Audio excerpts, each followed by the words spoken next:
We talk to teachers in France who have experienced violence in schools to see what they think. Chantal Viroulou always believed in her profession, but things began to change. It began with small insults. Then on December the 11th, things got out of control. A dangerous device was left in her classroom, a bottle filled with acid.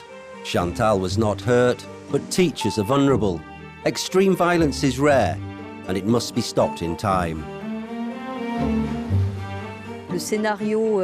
What could have happened if the student hadn't told me? I'd have picked up the bottle. I would have bent down to pick it up to show it to the class. But leaning over it, it could have exploded in my face.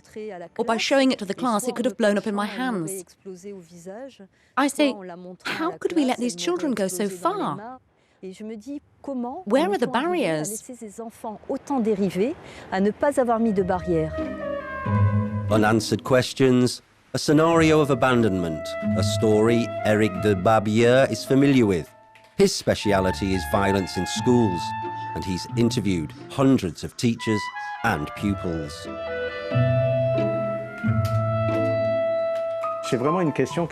This is a question we need to address by working with parents and also with the police when it's needed. Why not?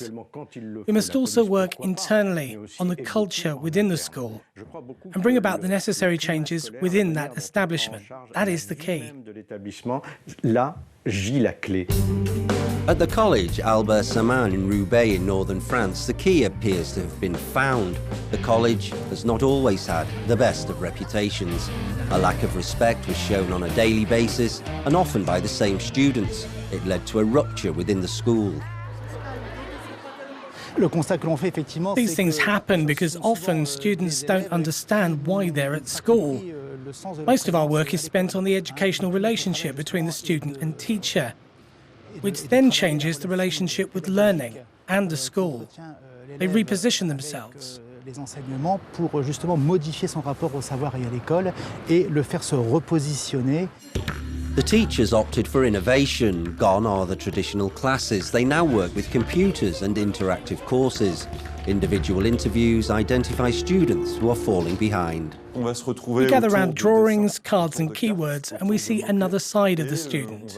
They're capable of anything. It's not perfect, but discipline is improving.